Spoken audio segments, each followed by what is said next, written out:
of the UNDESA will be summing up the workshop. Thank you again for being with us. I want to give the floor to Mr. Hasnain Bokhari, who will lead this session 5. Thank you so much. Thanks very much, and good afternoon, everybody. Could we please close the door at the back? I will do that. Oh, thank you.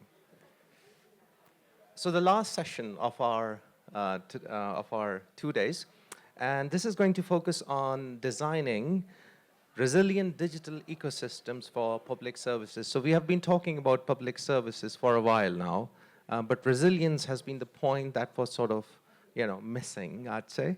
But what we have planned to do is to ask the participants to discuss and examine the strategies for building technically and institutionally resilient DPI.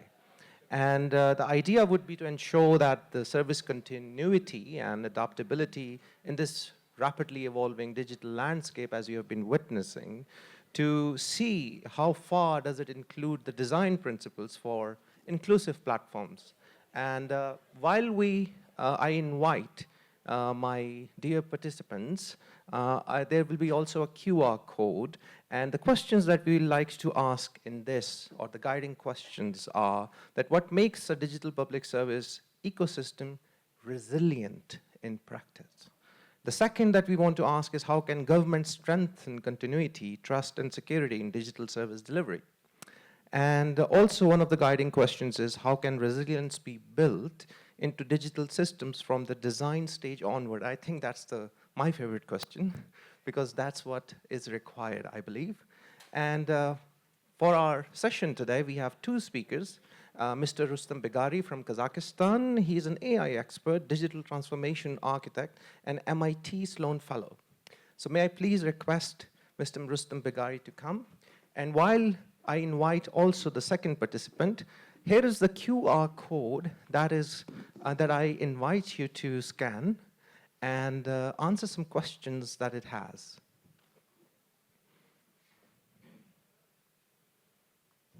Our second participant for today is Dr. Nina Rizun from Poland, and she's an assistant professor at the Department of Informatics and Management from Gdansk University of Technology. Dr. Rizun, you're most welcome here on the stage. Mr. Rustam Begari, who is an AI expert, is going to talk about beyond the facade, uncovering architectural debt and using causal, not casual, using causal AI for systematic DPI resilience, whereas Nina is going to talk about resilience by design, my favorite topic. So may I please invite Mr. Rustam Begari on the stage. You have the floor, and you have about 6 to 7 minutes, and my dear colleague is going to give you a sign. So if he's saying like this, 1 minute, it's like 1 minute so left. Okay. So you have the floor. Thank you. My friend. Thank you. Good afternoon, Gamar Joba, distinguished guests and colleagues. So today we are here to talk about something that hides in the plain sight, something that I call the facade of digital transformation. So now my presentation is, as I mentioned, beyond the facade, and it is about uncovering the architecture depth that threatens our most critical public services. May I have, is it clicker? Oh, thank you. Thanks. Whoa. We often measure success by what citizens sees: a sleek mobile apps, a fast portal, or a high adoption rates. So, but let me share some, sampling through. All the systems I'm about to mention looked operationally until a moment they're stopped. So here's in the slide, there are 3 examples with a healthcare in the United States, the total collapse, the launch, because 55 contractors built a facade without a single lead architecture, so because of the political pleasure, as you remember. And another example is pretty reasons that the post office horizon, a working facade that mask systems, systematic bugs were decided, leading to over 900 wonderful criminal,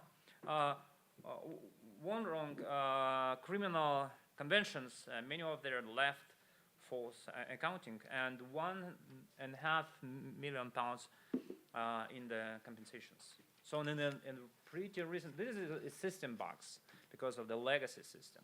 And then last example is CrowdStrike, which is 2 days ago. The global IT infrastructure looked reliable until one micro update brought down 8.5 million machines with the hours. What until this catastrophic. So it's because of the cascade failures. So another example is, and then yeah, it should be here. So how many of your DPI projects today have such as hidden twin? Can you remember that? So I think it's many of them. From my experience, I have many from the Kazakh or other countries, so there's many examples. This is what called architecture depth. Why? It's not all the old code, it is invisible fragility. It's the wandering gap between modern functions and government must perform today. So in a date in structure, we built decades that it take NGS, England, for instance, in 2024, they have faced 100 critical outcomes, outages, with a third other IT estate rated high-risk legacy. Remember this, a beautiful AI, the beautiful AI cannot compensate for the absence of unified conceptual data model. So there is another example that I will share later, but I will skip that at this moment. So the solution of this architecture depth, it's a causal AI, not because. So because how we solve this? So we must move to reactions of the predictions. So let's say traditional monitoring is dead, in my view, because traditional dashboards only shows you some, symptoms, not because why it happened. So, and this is different because by modeling architecture in mathematical direct cycle graphs, we can finally ask the critical questions. What if? So this is a kind of the different approach. For example, if we don't re-engineer a specific legacy civil registrations today, we can mathematically predict that a peak load, the entire pension system, will collapse tomorrow. Causal AI turns invisible architecture depth into precise, measurable management risks.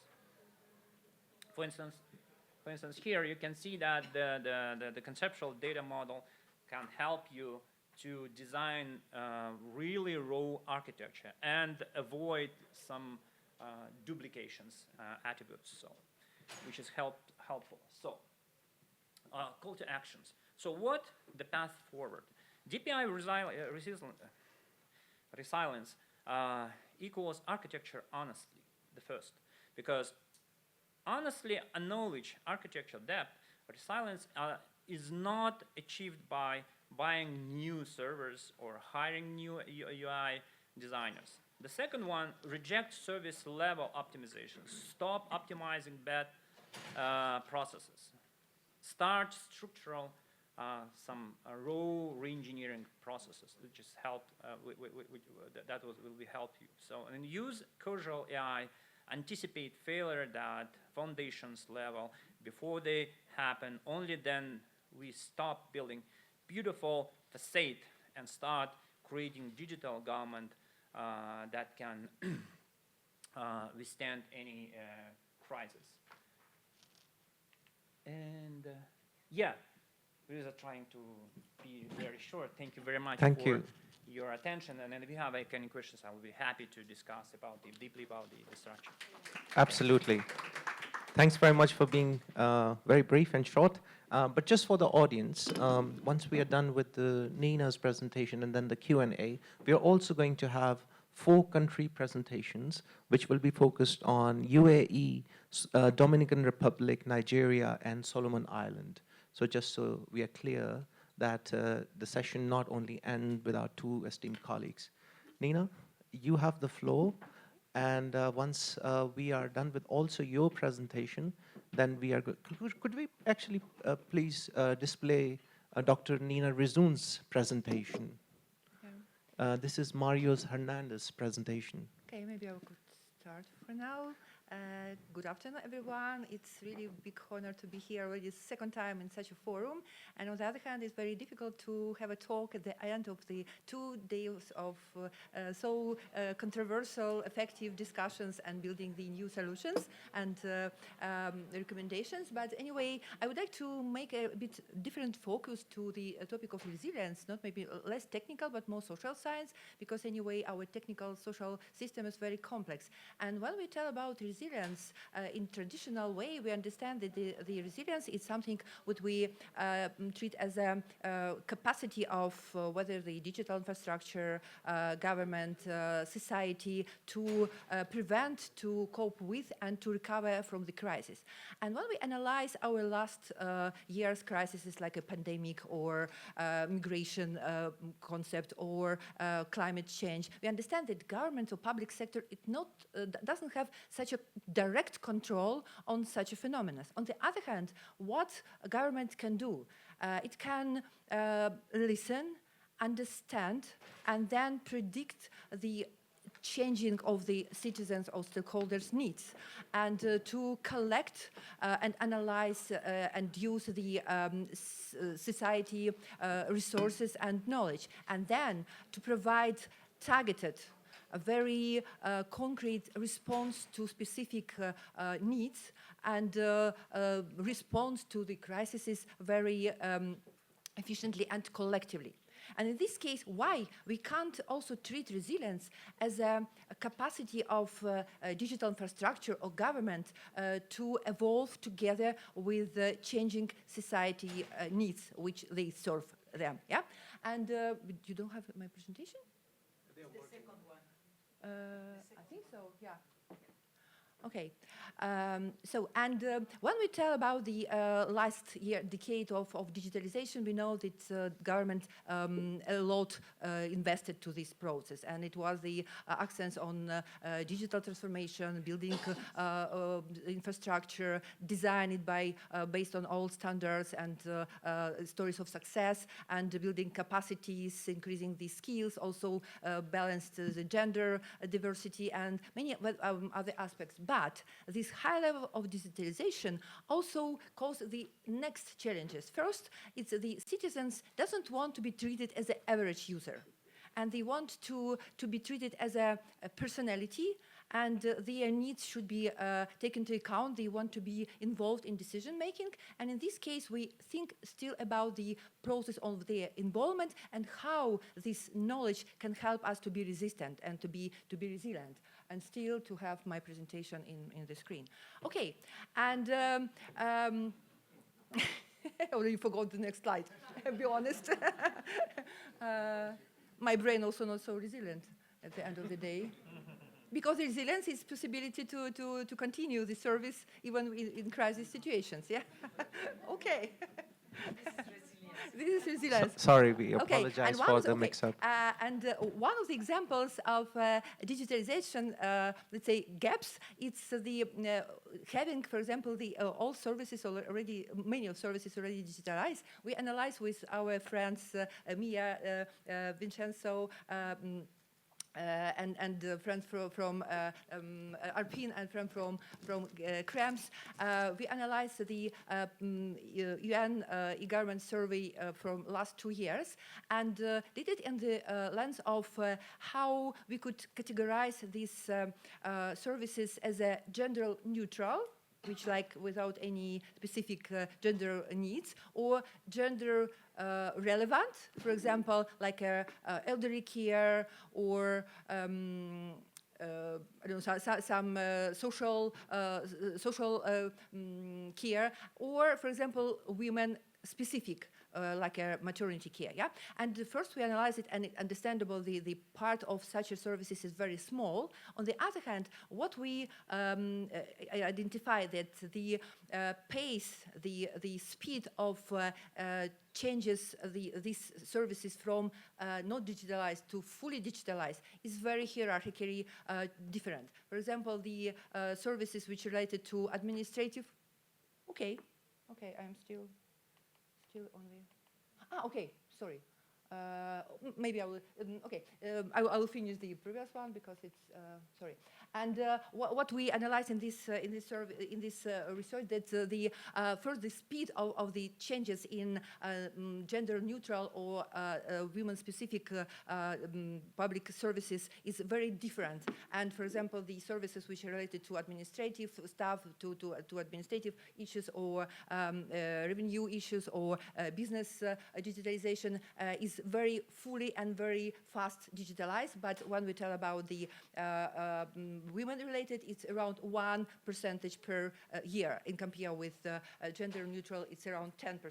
Also, I wanted to jump to this slide because the challenges in resilience were very important in the time of crises like COVID. And we know that in the first month, around 55% of citizens need to be vaccinated. And also the public services need to be digitalized fully. And what the main signal here, that first we needed to know not only that everything should be digitalized, but also understand the differences in internet penetration, digital skills, and also to think about the balance between digital and analog services, because we studied the issues related to seniors vaccination, and still just digitalization in this period didn't work. It needs to be carried by neighbors, by daughters, sons, and it needs to be balanced. The same about migration. No one can predict such a big migration in 2022 from Ukraine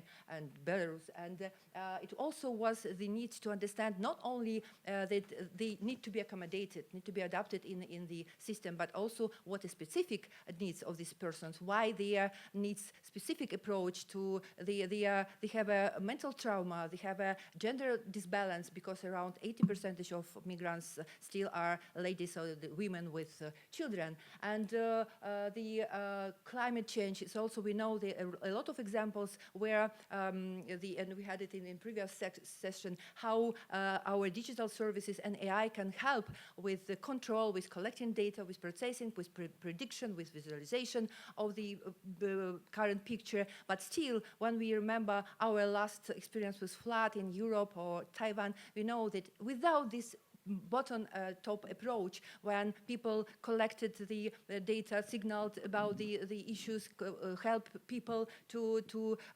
alive. Yeah, it's still the complex, and it's very important to understand these issues. And sorry, we have 1 minute. Almost, so 3.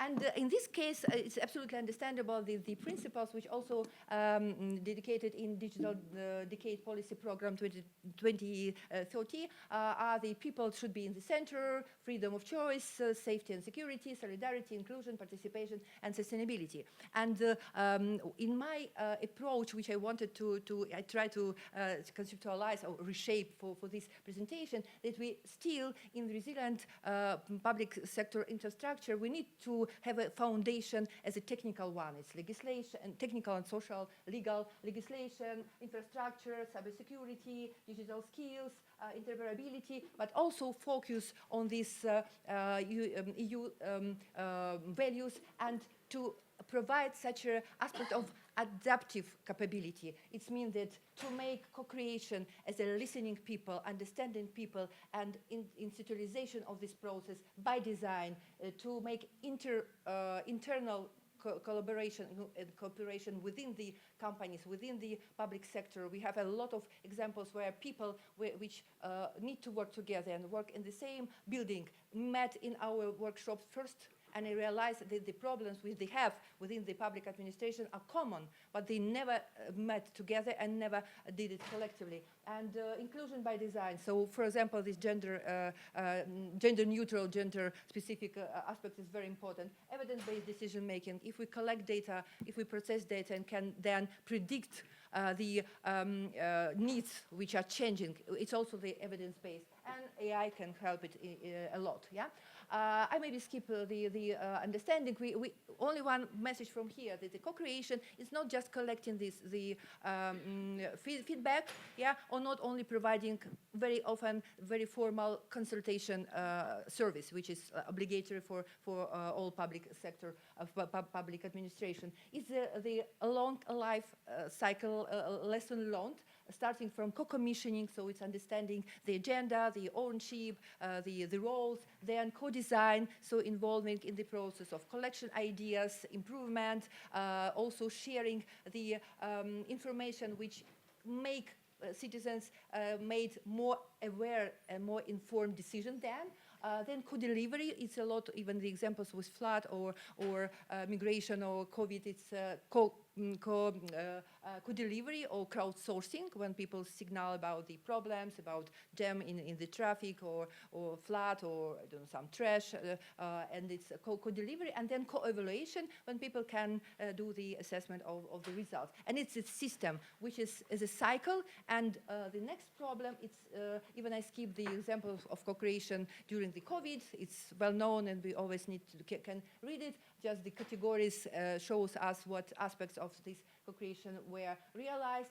And the main, let's say, benefits that we have a pool of knowledge, pool of understanding, and data for prediction. We could predict and change rapidly our services when we know how needs can be changed.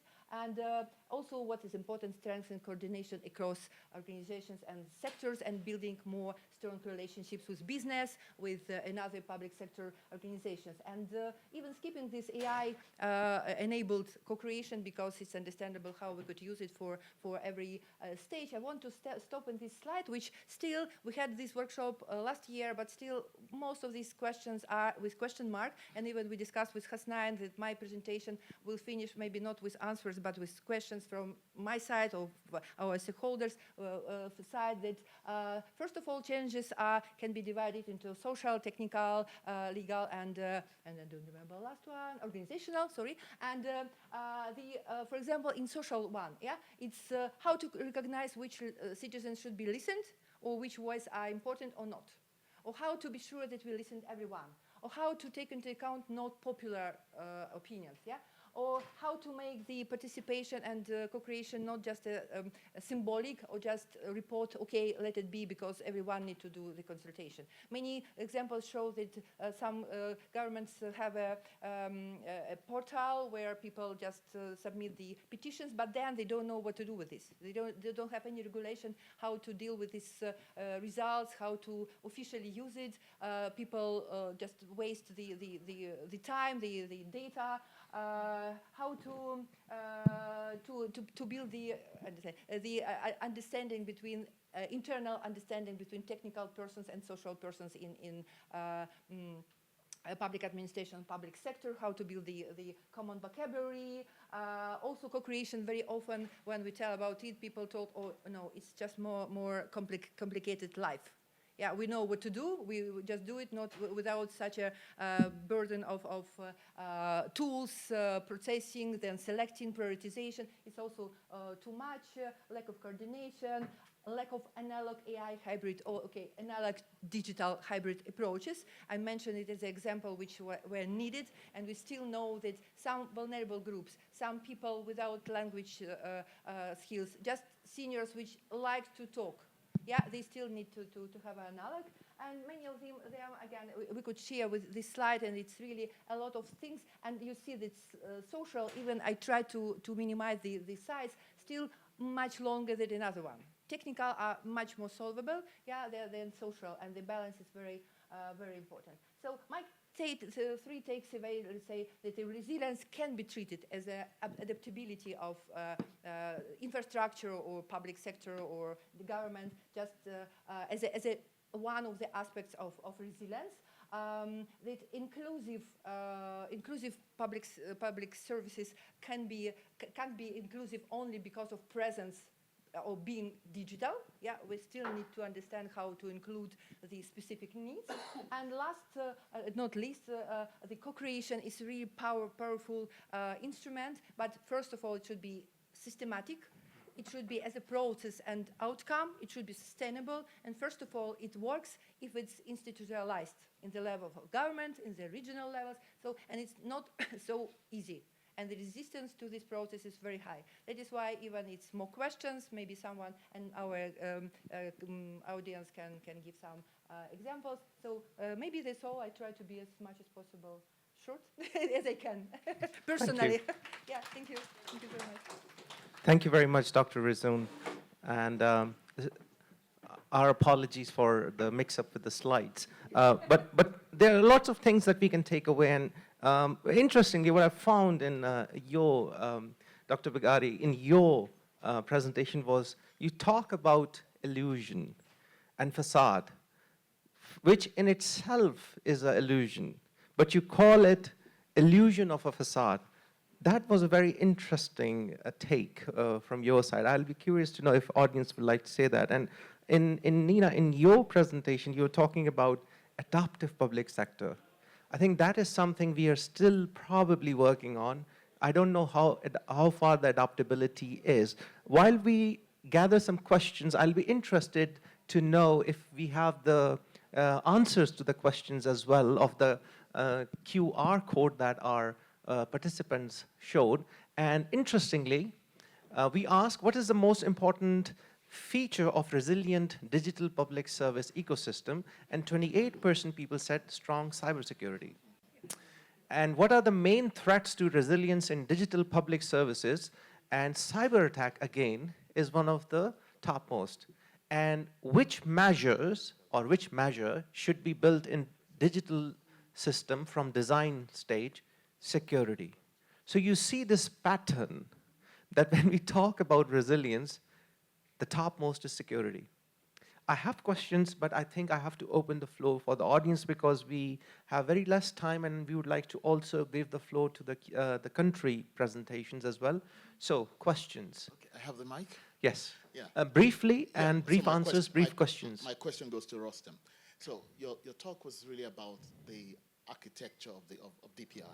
So, and my question is really around what changes do you really need to make to the architecture of DPIs to make it, more resilient? And there are dimensions of resilience. I see from the answers that there is a bias, in one direction, but you have, for example, scale. You have adaptability, which Nina brought up, and then, of course, things like security. Other dimensions that we can mention. So I'm wondering, is there some concrete changes that you think we can think about to, in terms of making, and to help in this question? I'll give an example. When COVID broke out, the tax authority of Ireland, within 2 days, were able to make payments.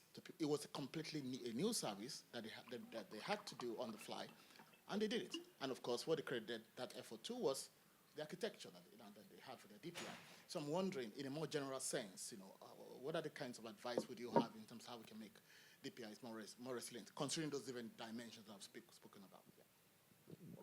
Thank you. That was interesting questions. So, in my view, from my experience, even in COVID period, I was a former Prime Minister of Education. We faced with a very huge challenge in my country. So, but we solved the problem of the issues with the architecture because we collect data about students, only data, only attributes that we needed before COVID happened. For instance, how many countries can say exactly how many students, parents, teachers, etc. you have in your country?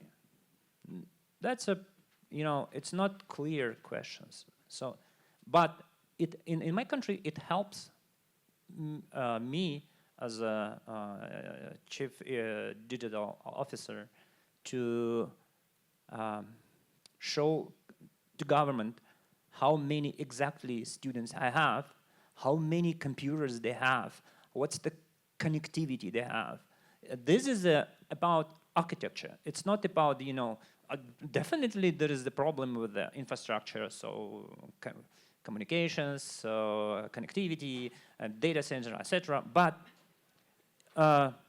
many countries faced with the connectivity issues, and they try to figure out, and they try to use TV sessions, etc., or something remote distance approach.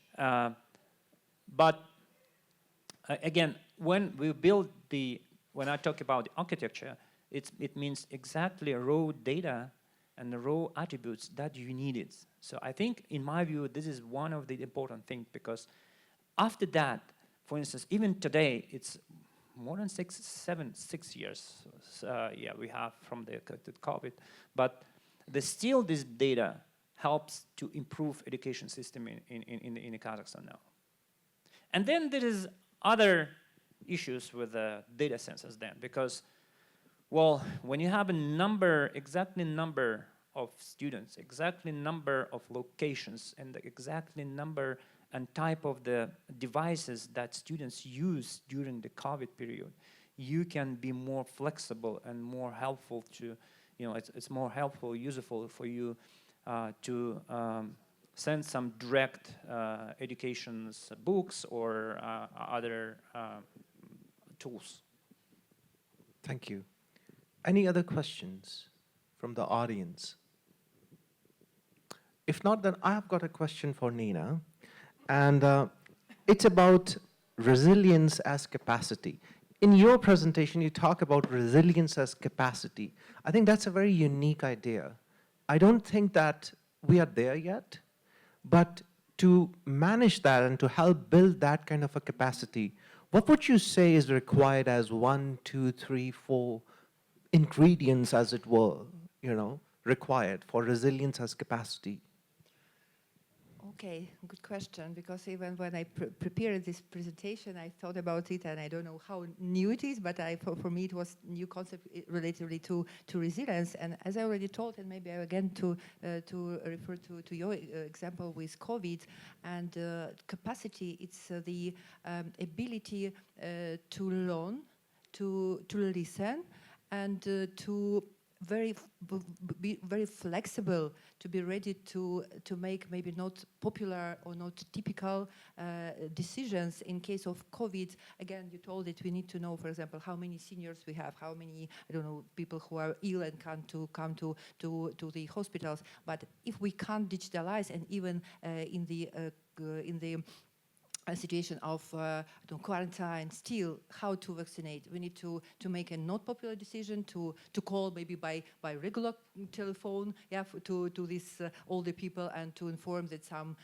nurse to come. And so it's like capabilities or capacity. It's like even if we tell about capacity, we very often tell about the human capacity. So it's also building the capacity of people, of workers, to be agile, to be adaptive to the new situation, to be not like straightforward only having regulation, but the regulation should have a lot of different aspects around, and to give the flow to self-learning and to be flexible. Anyway, technical capacities, which. So are you saying that basically those 4 aspects that you showed, organizational, technical, that's where it needs to qualify to? Is that right? Sure. Yeah, this also, but as I told, it's like, again, co-creation as inclusiveness, internal cooperation, because we need really to know not only external needs, but also internal language and internal vocabulary, internal needs, which is still lack even despite of its local level of public administration, for example, or country level. This evidence base is as always, because having information, as you told, we can deal. But still, I think adaptability, it's like flexibility, and the regulation needs also support such a type, because very often our legal system is very heavy and don't give this flow for adaptability. So we have, again, these 4 aspects, which organizational, legal, technical, and social. Thank you. Any questions from the audience? If not, I've got last question before we move on to the 4-country presentations. Very rarely I come across this idea in digital governance literature. You call it architectural honesty. What would that entail? Well, this is another example with so I think the main problem in each country with its inter-ministries competition. Let's say in each country nowadays we have, let's say in Georgia, they have 2 ministries, right? So, but who is keep the raw data? Who keep master data? And here, as experts, we have to be honest. So let's say the Ministry of Interior Affairs, they keep master data about citizen, right? Not Ministry of Health, not Ministry of Education, not Ministry of something, right? So here is the honest. We have to be honest with the master data. There is a conception of data. It's called, this is term called conceptual master data, where you have to be clear with you, with yourself, you have to be clear with honest with everyone that if I use ID number of person in my country, I have to share this ID number with other ministries. They mean other government bodies shouldn't collect another duplications data. And honest means you have to be clear that you keep only ID or only attributes that you are responsible with. Because education is responsible to educations, not collect data about citizens, just collect data about educations and ID of citizens. Ministry of Health, ID and health attributes about the person. And this is the honest. Right. But in fact, many countries today faced with the same problem. For instance, let's say, even in Kazakhstan, there was a couple years ago, before we developed the master data in the country, my home address can you imagine how many variety of address my home address? So 123 types of my home address. Each government, and I think this problem in each government, in each countries today. Here's the problem, and you have to be honest with this. After that, you will be clear, and someone who is the general or senior architecture can manage the whole picture. Thank you. So we are coming to an end of our session, and 15 seconds for each of you to give back to our audience. What do you think is the most needed thing for designing resilient digital ecosystem for public services? Nina, let's start with you. 15 seconds. 15 seconds. Again, to be adaptive, to communicate with legal regulatory department, to do it official and legal, not to treat it as a formal one, and to be agile and ready to challenges. Right, thank you. Rustam, 15 seconds. Well, in my view, it's honest with yourself, because you have to know, and well, you have to be honest with yourself. It means don't go to hype, don't follow the hype, because as a government bodies, as a governance, you have to be your citizens it's a customer. In my view, in my vision, it's not customer relationship management. It's a citizen relationship management. And here, there's nothing that you have to compete with the other ministries. Right. Well, thank you very much. Thanks for joining. Thanks for your thoughts. Appreciate it. Thank you. The session is not over yet, and we're moving towards the next part of our session, which is the country presentations, and I have the privilege to have Ms. Manal Al-Afad, She's a manager for digital adoption and enablement, telecommunication and digital government regulatory authority in UAE. Please have the floor. Then we have got from Dominican Republic, Miss Mabel Infante, and she's also here. Yes, thank you very much for joining us. And then we have got Dr. Amina Sambo Magjiri. She's the Director of IT in NITD in Nigeria. And then we have got Mr. Ian Rakafia, Deputy Secretary, Governance Performance Management, Ministry of Public Service from Solomon Island. Do we have? Yes, please.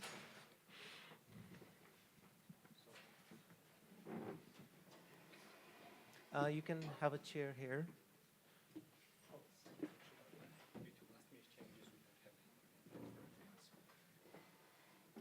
All right, so the idea would be that we have about 5 to 7 minutes of country presentation, and we all learn about what you're doing in your countries, and then we open the floor for Q&A so that people can have the idea. So you have the floor. Ms. Manal Al-Afad from UAE. Assalamu alaikum. Hi, everyone. I know it's already end of the day. I will not be that much long. Hoping my presentation is working. I don't like to be behind podium, but it's okay. Honestly, I would like to be still. Okay. Now, all of us knows and hear about resilience. Can anyone tell me what is resilience from his perspective? From your perspective, anything in your mind after this full day? No, from this. Okay, all of us using digital channels, yes, and communicate with government, I guess, all of us. Okay, you expect that this digital channel remain working all the day, anytime of the day, anytime in the second. So making sure this channels is available by government and used by you and you trust it, this is what make resilience in government success. Okay, why resilience important nowadays? Why we are keep hearing resilience? Okay, I guess all of us know about Global Digital Compact 24. It's committed the state countries to secure, inclusive, and trusted digital services, digital public services, of course. Progress of about 70 plus member states in the UN survey and high and very high EGDI score. The third one, the exposure. All high-tier digital government are exposed to higher risk and high cybersecurity threats.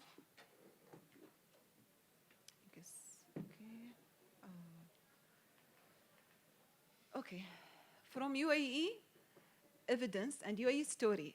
UAE is the first and globally in the UN Telecommunication Infrastructure Index 24, and it is 11th in the EGDI, ranked as Tier 1 in Cybersecurity Index. Over 100 million UAE Pass user. UAE Pass is the digital identity for the whole citizen in the UAE.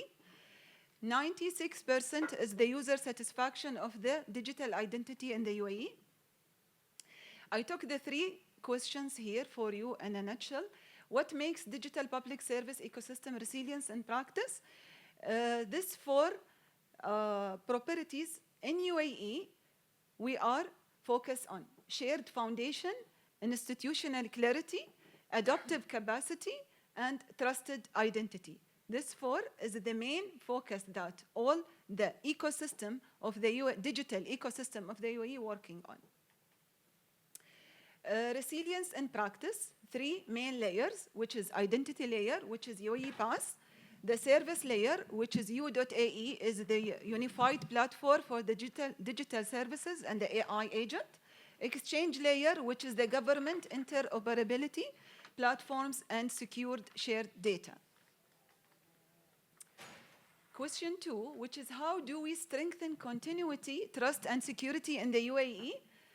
Continuity, the main experience in the UAE, which is COVID-19, stress test, the whole of government moved to work online and the digital services remain working and accessible by the whole citizen.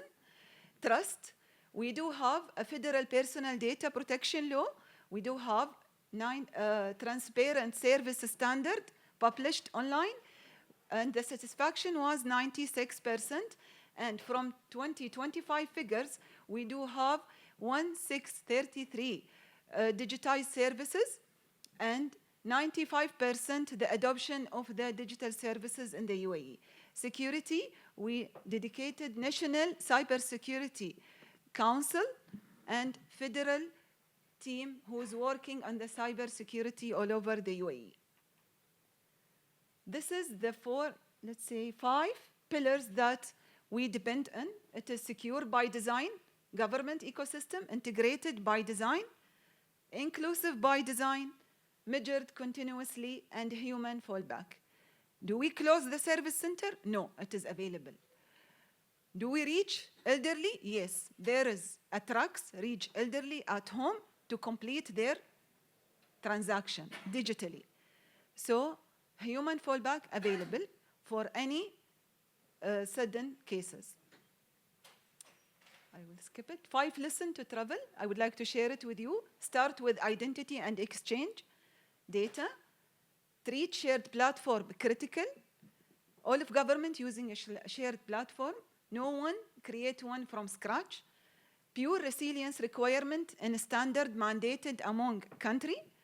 Measure every service published and pressure by end user. Every service measured by end user, even people of determination. Keep human in the loop, always. Shukran and thank you. This is my quick presentation. Thank you. Thanks very much, Ms. Afad. That was pretty interesting when you talk about the total number of services that you have, 1633. That's very rare to have. Yes. So without wasting any further minute, I'd like to invite from Dominican Republic, Ms. Mabel Infante for her country presentation. Please, you have the floor and about 5 to 6 minutes.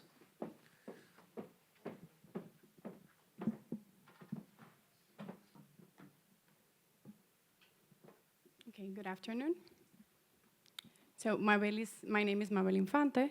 I am representing the General Directorate of Public Procurement of the Dominican Republic. My presentation is from reactive oversight to preventive oversight. It is a pleasure for me to share with all of you the experience of the preventive and reactive alert system known as SAPR, an initiative recognized with the 2026 United Nations Public Award.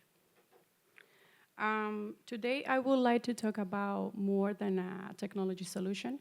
I would like to talk about a challenge that many countries face. Public procurement authorities oversees thousands of public procurement at the same time. And each evaluation, each procedure require deadlines, suppliers, evaluations that require timely oversight. So the question is simple. How can a public institution supervise effectively all the procedures at the same time every day? The answer is simple. There's no human team that can revise every day everything and in real time. So we ask, instead of asking ourselves how to manually review more procurement process, we ask a different question. How can our specialists can use the technology to make their work more effectively, more efficient? And several years ago, we faced that challenge. And that question that we made led us to the creation of the SAPR. The system transformed the experience and knowledge of the specialist into an automated monitoring system. And its operation is very simple. It detects, it notifies, and it follow-ups. Every day, the system supervise active procurement process that might require attention, that might need supervision. For example, the participation of suspended suppliers, or for example, a newly created company that was hired with a big amount of money. Or for example, late bids that become winning bids, and others. There's a lot of alerts. So public officials, but sorry. There's a few alerts that I would like to show you. Example of alerts, preventive and reactive alerts. For example, preventive alerts, we have the various suppliers participating in an active process. Bids submitted outside the deadline turned out to be awarded. The lowest bid in the process was disqualified, and others. Reactive alerts, for example, bid opening with less than 4 hours available, exception process with a deadline shorter than 1 business day, and mandatory observation not adopted, it's a risk of suspension, and others. The system, it's important to understand that the system does not replace people. It makes their work easier. Public officials and technical teams remain responsible for all the evaluations and all the decisions. The system simply helps them identify the risk earlier so they can inform the appropriate team at the institutions so the institutions can make the decisions and supervise the process that they need to review. Okay, so a change in approach with measurable impact. We had 147,000 alerts and observations generated since the implementation of the system. We have a stronger institutional monitoring capacity. We have shorter evaluation times across the procurement procedures. And we have risk identified and addressed before they become larger problems. Also, we have 67,000 alerts and observations generated between 2025 and 2026. We have more than 75,000 automated preventive alerts sent via email from 2026 and 2026, and 88% reduced procurement evaluations timelines. So the most important thing is not, the most important result is not a number, it's the institutional transformation behind it. From traditionally, oversight happens after a problem, of course. For example, after a complaint, after an audit, after an investigation. With the SAPR, it is possible to act earlier. The risks are identified before they become larger problems, moving oversight from reaction to prevention. I had a video, but they told me I couldn't play it. Okay, so the United Nations Public Award recognition does not validate only a 1 minute. Okay. Does not only validate technology, it validates a public management model with prevention, transparency, and intelligent use of the information. It also shows that developing countries can create innovative solutions with measurable impact and real potential for adaptation in other public administrations. Digital transformation does not begin with technology. It begins when a real public sector problem is identified, and we use the technology to help the institutions make better decisions. That has been the experience of the Dominican Republic with the SAPR. Here you have a QR. You can scan it, and you can obtain more information about our alert system. Thank you. Well, thanks very much. The alert system is pretty interesting and makes me curious how other countries are actually approaching that. But more on that during the Q&A. But now I have the pleasure to invite Dr. Amina Sombo Magigi, who is the Director of IT at NITD, who had the honor of also hosting last year's iSCUF. Is that right? Yes, that's correct. So thanks very much for joining us, and you will have about 5 to 6 minutes about your country presentation. You have the floor. Okay, I was actually contemplating how I would give a presentation of 14 slides in 10 minutes, and now it's half that time, 5 minutes. So, I'll do my best and just say what's really important. Good afternoon, evening. Hello, everyone. My name is Amina Sambo Magaji, and I'm from Nigeria, from the National Information Technology Development Agency.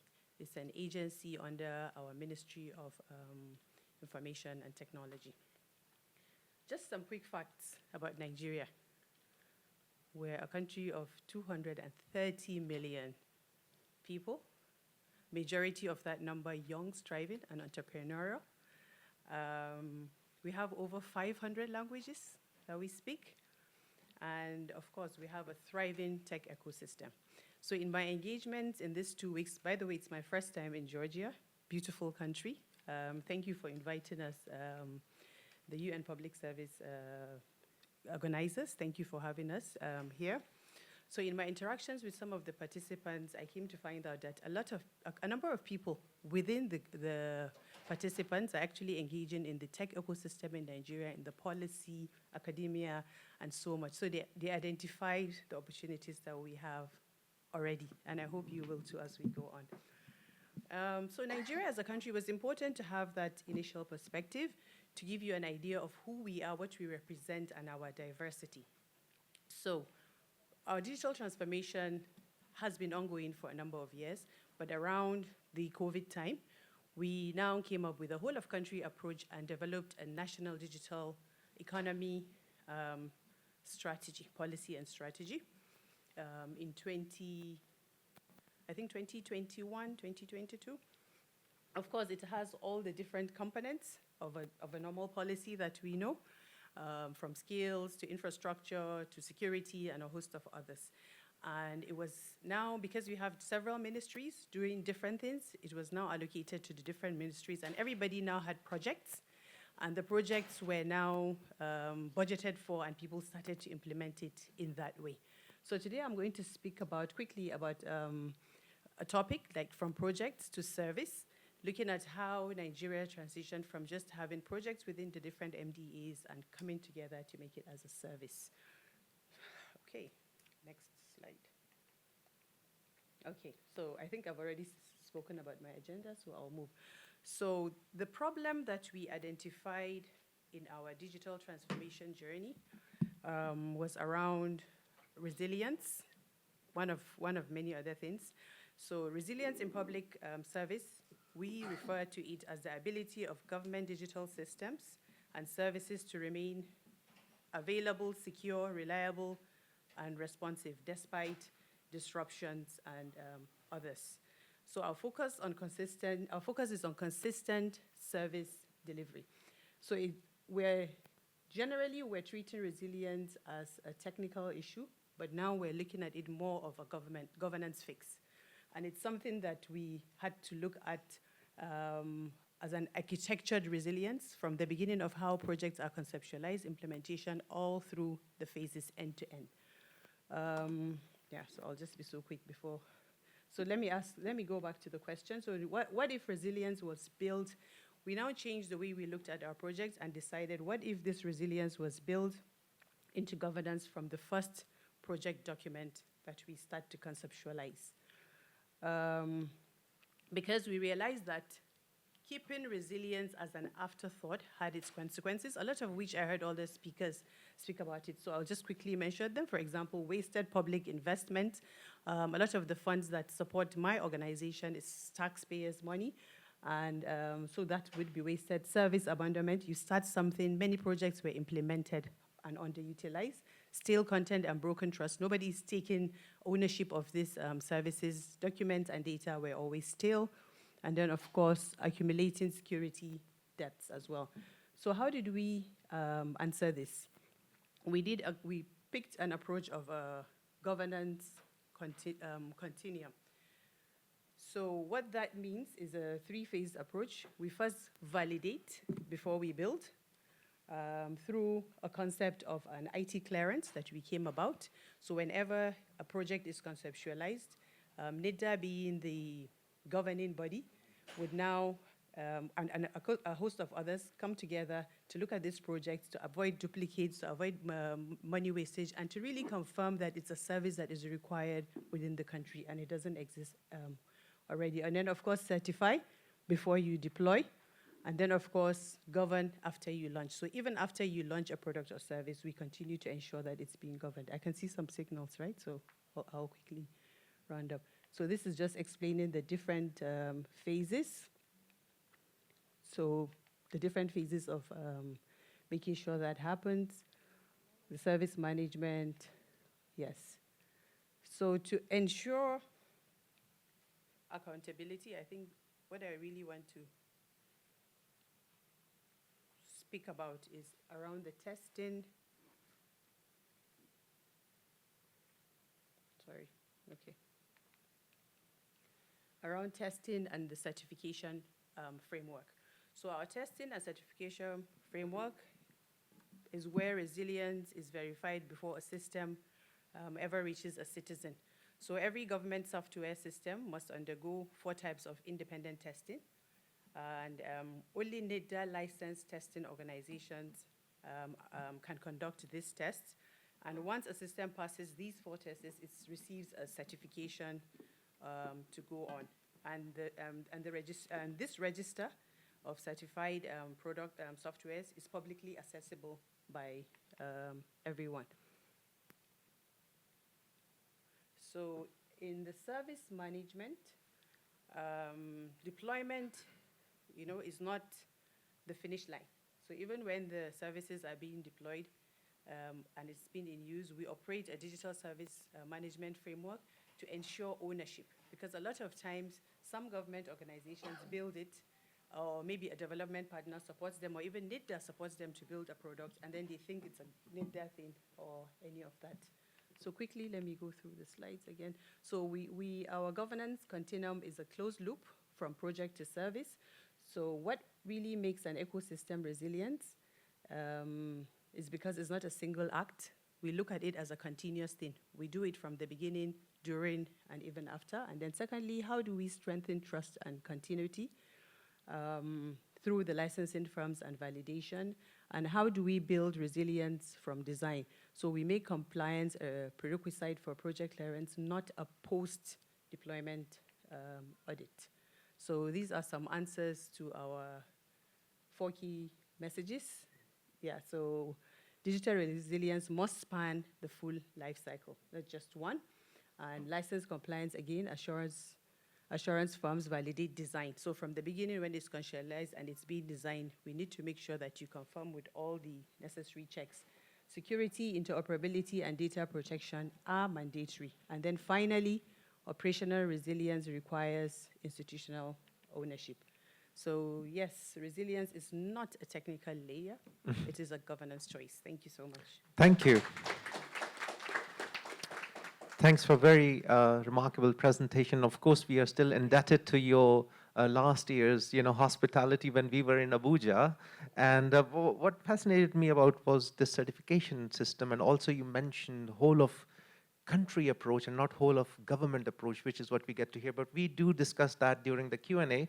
And now it is my pleasure to invite our last participant, Mr. Ian Rakafia from Solomon Islands. You have the floor and about 5 to 6 minutes.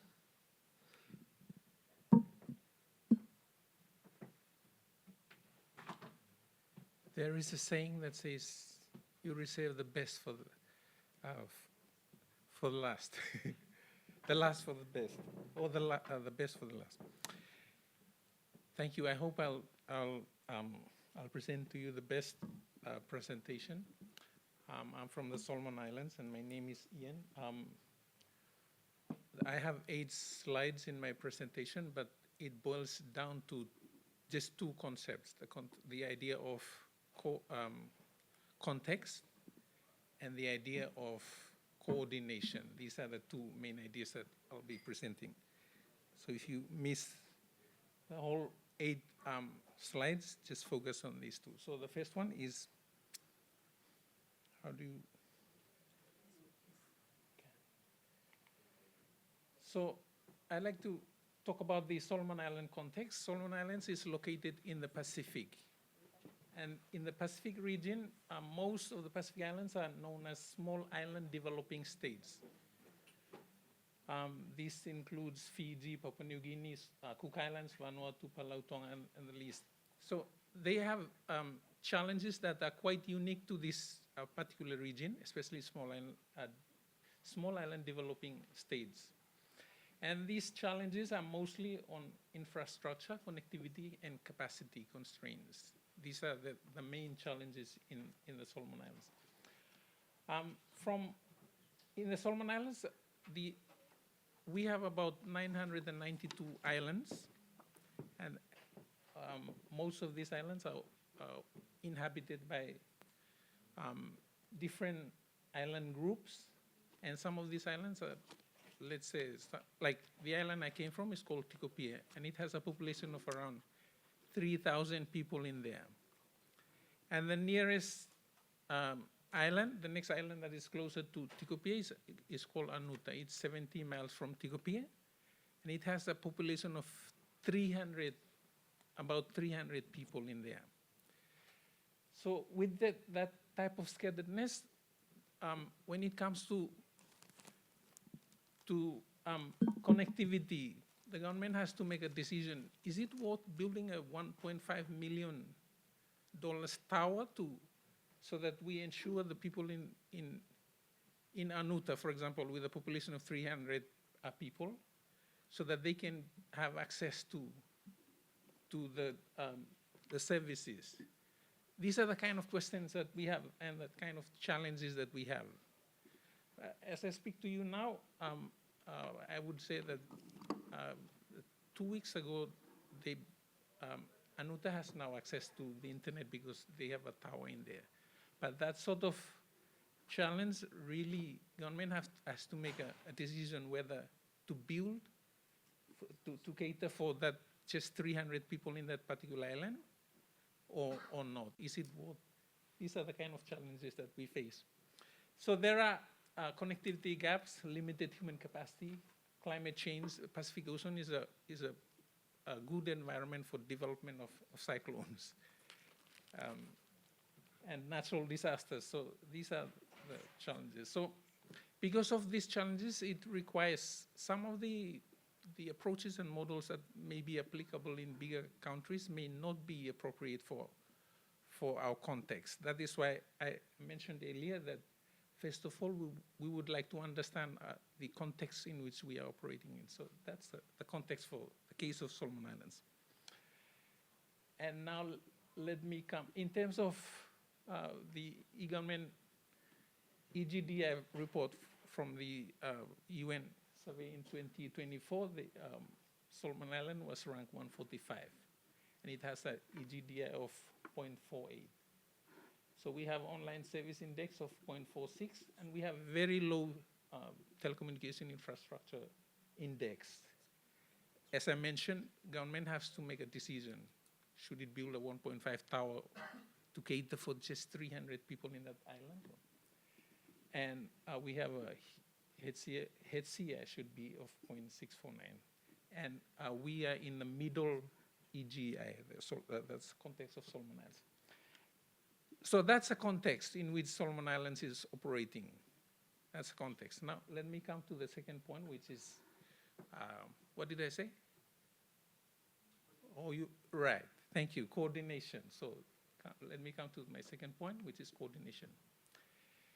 At the moment, there are companies that are providing telecommunication towers. As I mentioned, Anuta now has a tower in that island, and Tikopia, my island, has a. So these are some of the towers in the Western Province, and over there is Malaita Province. And there's another. So this telecommunication tower is provided by a telecommunication companies, and then there's another organization which is actually a government ministry, which is the Ministry of Communication and Aviation. It's working on a pilot project to build telecenter hubs. And these are hubs that they create so that people in the local rural communities, they can gather and be able to access internet over there. So they are piloting 4 projects. And this is the Ministry of Communication and Aviation. Let me show you the next. In terms of online services, we have the Central Bank of Solomon Islands, they built a Solomon Automated Transfer System. This is for payment, to be able to available. A payment can be done online. So Sorry, we have just 1 minute left. Just so you know. 1 more minute. Okay, I'm almost done. So in terms of online service, so we have Central Bank, and there's another telecommunication company which is known as Solomon Telecom. They have the apps.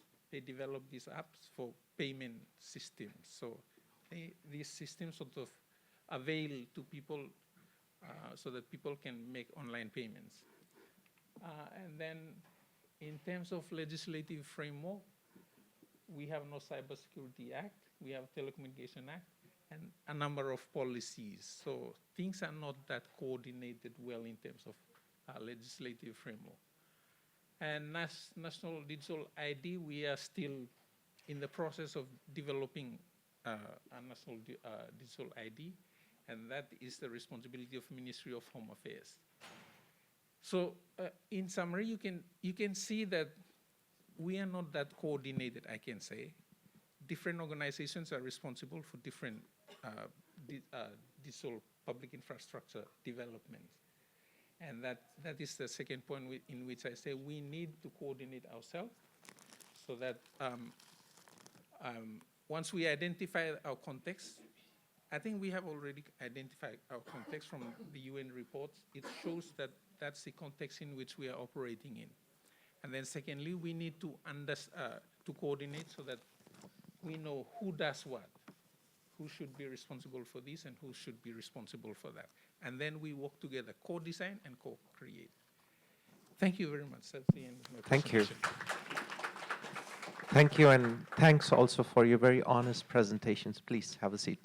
So, this brings us to an end of our country presentations. We have got about 2 to 3 minutes for Q&A for the general public, but may I also please ask Dr. Shamsuddin Hamad, who is, if in the room, please also join us. There's a seat over there for you. In case if you're in the room, please do join us from Nigeria. There's a seat right over there. Just in case if audience has questions from our esteemed presenters, please, the floor is open.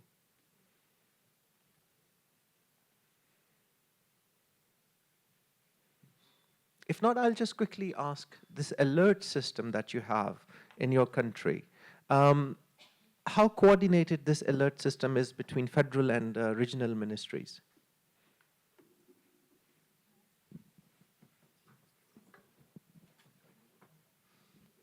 You ask between federal? Federal and non-federal territories. Okay. The alert system is connected to the electronic system of public procurement of the government. So we have everything linked in real time. So it's just the procurement public buys of the government, the transactional through the system. So it's just the government procurements. Okay. Government procurements. Thank you. Any question from the audience? If not, just quickly from Nigeria, I like what you said about not retrofitting and going for the resilience architecture. And you mentioned that every service has to be tested and certified from NITD. Is that right? So what is NITD's own qualification to test and to certify this? You can use my mic.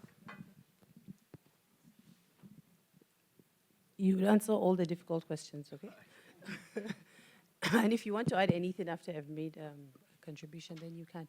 Okay, so NITDA is the IT agency of the I know you know, is the IT agency of the country. And one of our mandates is to ensure that we are providing the right regulatory instruments for the use of technology and also for the development of technology. So like I mentioned earlier on, because of our mandate and based on the findings in our digital transformation implementation journey, we realized that a lot of projects, like I mentioned, were done in silo and there were lots of duplicates. So we now created the concept of the IT clearance, IT project clearance, right? So that every public service institution that comes up with an idea of a service they want to automate would have to come to this IT clearance.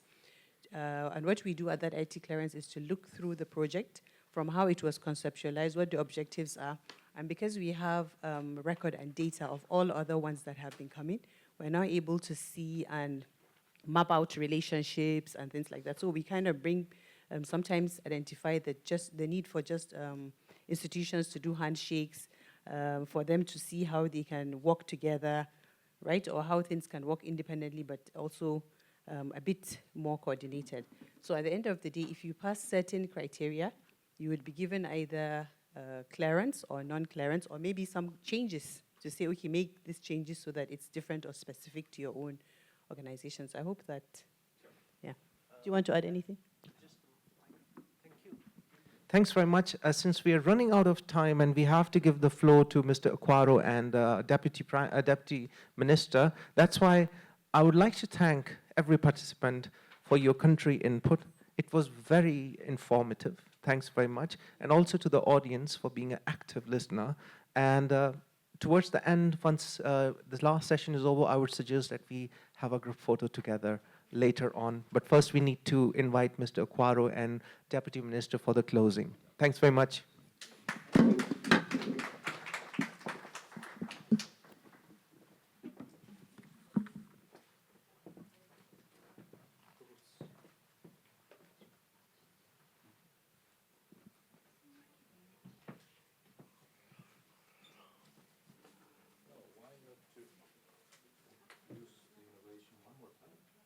No, you.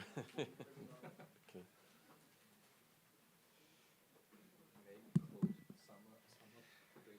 Here we are.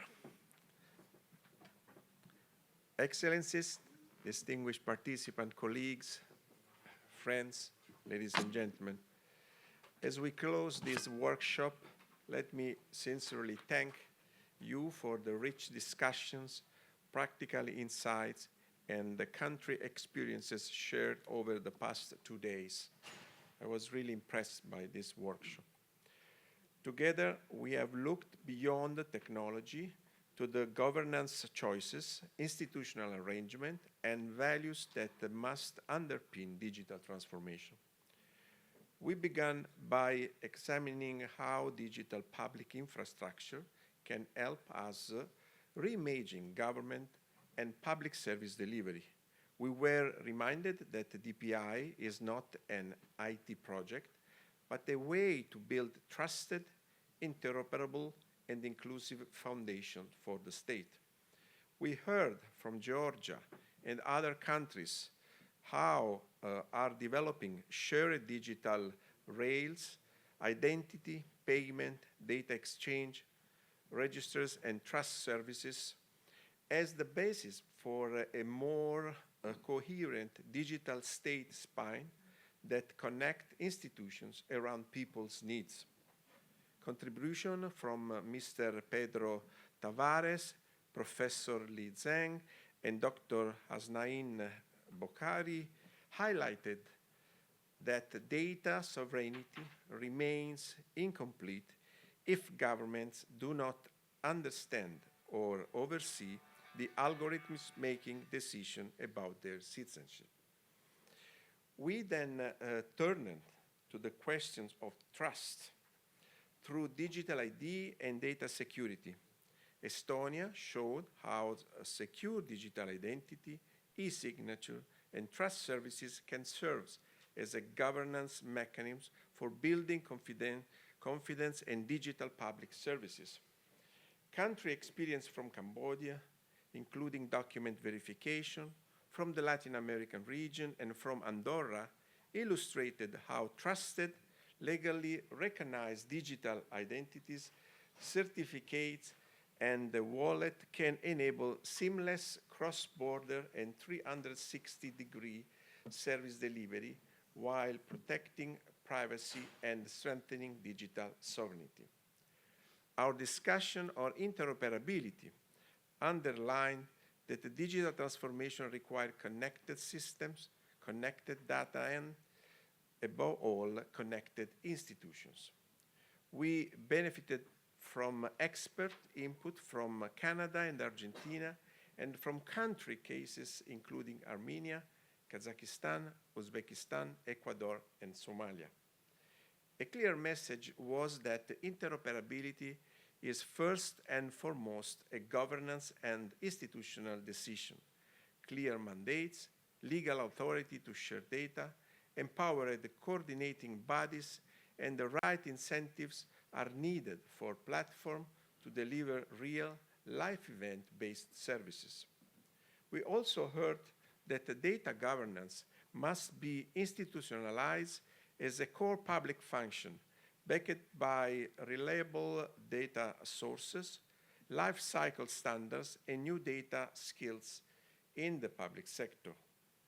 And then the session on artificial intelligence reminded us that the innovation must be guided by human rights, democracy, the rule of law, and strong safeguards for data protection. We heard about the Council of Europe's AI framework, conventions, Georgia's experience in managing and supporting AI innovation through JITA, and perspectives from the United Kingdom on strengthening the voice and right of users in digital age. Several interventions also stressed that accountability for AI must be institutional and human, not only technical, and that existing oversight bodies can already play a role by auditing the people and processes around algorithms. Country experiences from Azerbaijan and Indonesia showed how AI and data, when embedded in robust governance and communication framework, can support resilience and early warning. And finally, our discussion on resilient digital ecosystem for public services brought together perspective from the UAE, from the Dominican Republic, Nigeria, and Solomon Islands. This session helped us look ahead, how to design digital ecosystems that are not only efficient, but also secure, inclusive, adaptable, and sustainable. We heard that resilience must be by design, built into data architectures, governance models, and a feedback loop from the outset, and that inclusion and co-creation with the users are not only societal objectives, but key resilience capabilities that allow services to adapt to changing needs and shocks. Across all sessions, one message was clear. Digital public infrastructure and digital government are not ended in themselves. They are means to deliver better services, strengthen public trust, protect people's rights, and accelerate progress toward the Sustainable Development Goals. They are also shared endeavors that require strong safeguards for data and AI, and continuous investment in people, institutions, and partnership. So let me close by expressing our sincere appreciation to all the speakers, moderators, rapporteurs, and participants for their active engagement and valuable contribution. Your diverse experiences, from building digital identity and interoperability to governing data and AI to designing resilient and inclusive ecosystem, will inform and inspire our collective work going forward. Also, on behalf of the United Nations Department of Economic and Social Affairs, I would like to thank once again the government of Georgia, and in particular the Ministry of Justice of Georgia, and the Digital Governance Agency for their excellent cooperation, warm hospitality, and strong leadership in hosting this important workshop here in this, for me, it was the first time, this very wonderful city of Tbilisi. But my last word also, I want to thank my colleague Arpine, because I left her alone organizing this workshop with you guys, and I'm really, really impressed by the way also how you were working together, and I really believe that this will be the first but not the last that we will work with Georgia. Thank you so much.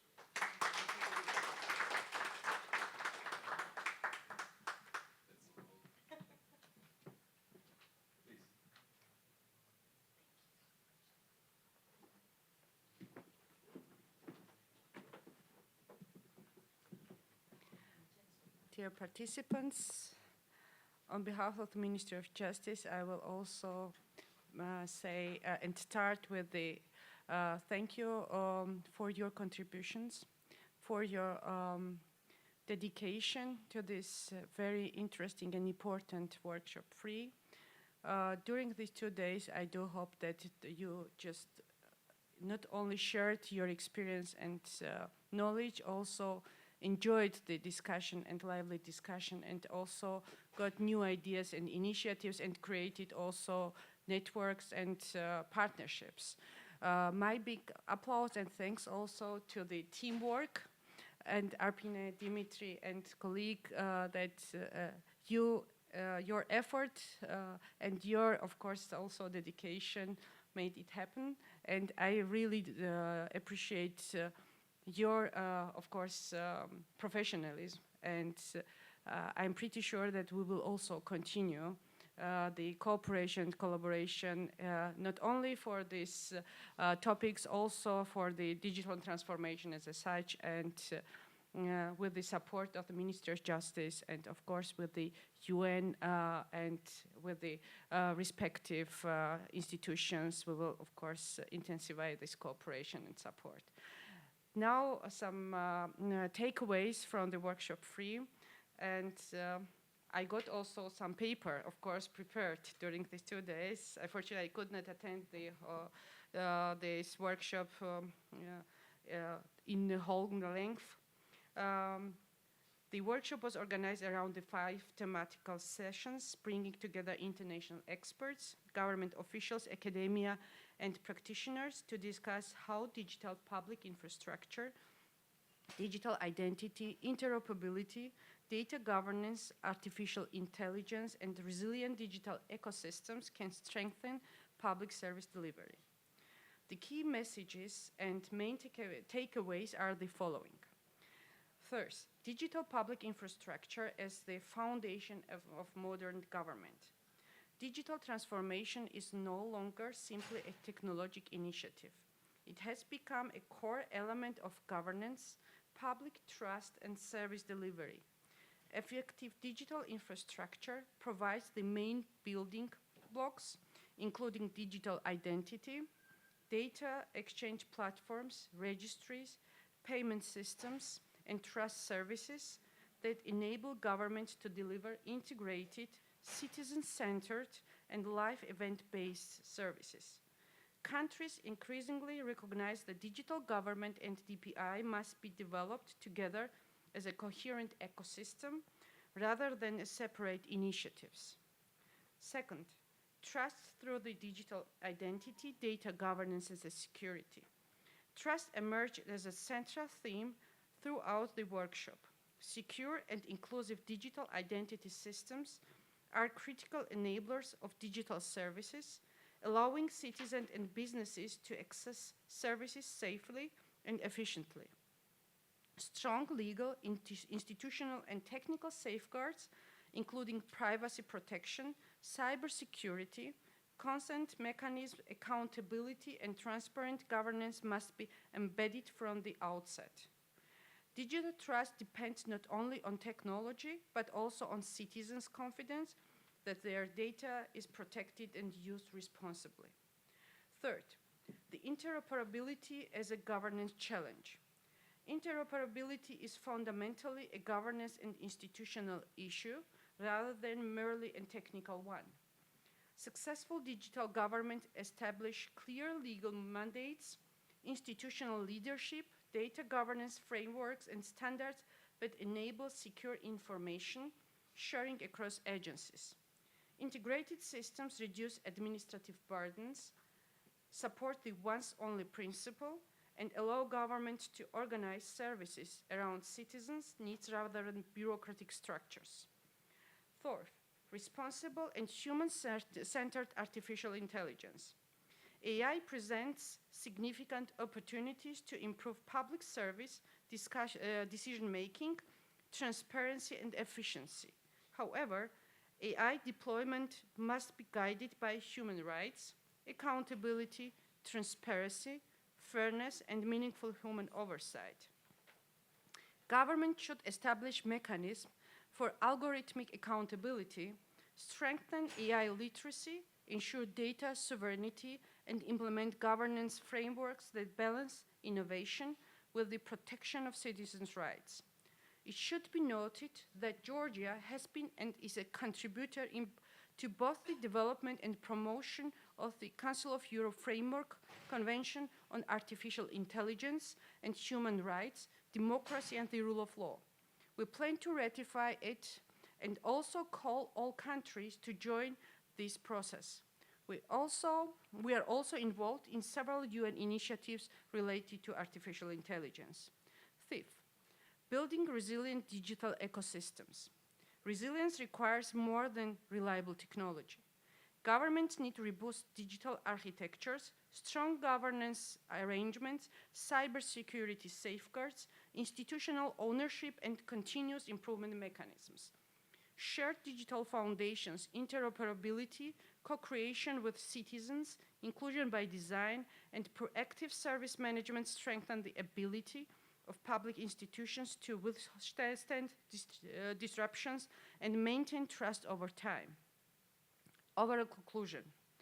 The workshop highlighted that successful digital government depends on the integration of 5 mutually reinforcing pillars: digital public infrastructure, trusted digital identity, secure and responsible data governance, interoperability, and human-centered innovation, including artificial intelligence.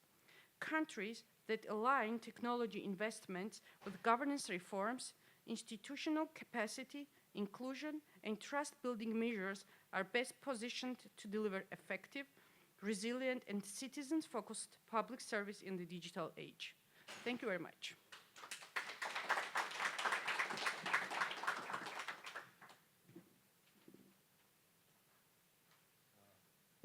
Just to say thanks in the name of the organizers, right? Okay. Thank you, everyone. So, since the world is so much connected using these technologies, and the accessibility to the real professionals of their job, especially in the IT domain, is not that high. And I think that this forum created this opportunity for dozens of people for each session to have an opportunity to face-to-face ask questions. So, and that was the favorite part of each session, personally for me, because in the age of AI, you can, like, simply as that, create the presentation. You may not be an expert in the topic, but at least create the impression. But when it comes to Q&A, it's a real communication, and I'm very proud and I'm very happy that the Q&A was the strongest part of each session, and thank you very much for that. So this means that not only UN and the Ministry of Justice, but also each participant was a huge contributor of this workshop, of this forum in general, and thank you very much for the support for the Ministry of Justice. Thank you very much for the support from the UN side. We'll do our best also to ensure that our future cooperation is more fruitful than this one. Thank you so much. Thank you very much, Dimitri. And I'd like to add just very quickly from my side my gratitude to Georgian counterparts, all of them, the team that was helping us throughout the whole process of presentation. And we, of course, mentioned Dimitri, Akaki was there as well, but there are also a host of other people outside and within this room whose names we probably don't even know, including the people who are supporting with the technical all issues there. Thank you very much. Without your presence, without your help, we couldn't run most of the things that we're doing here. Again, would like to reiterate, as Dimitri said, the participants and their feedback was the most valuable in this whole thing. I would like you to also evaluate the workshop if you can, using the QR code. We always try to improve on what we have, and it's always a difficult challenge to balance the expert presentations with the discussion times. No matter what we do, we seem to still run out of the time for the discussions. We'll do our best next time to accommodate more time. But it's been a pleasure to spend these 2 days with experts, with participants, with the students from Georgia as well joining us in the discussion and benefiting from the wide array of expertise in the room. Thank you very much. And I think with that we can adjourn. I know that there are cultural tours waiting for most participants outside, and I see that some participants would like to get a group photo. If you have the minute to spare, let's gather in front of the room, take the photo together, all of you who are present, and let's adjourn after that. Thank you very much. There will be tomorrow a session for the reporting back, as well as the UN Public Service Awards ceremony itself. So please join us in the morning tomorrow to this event. Thank you.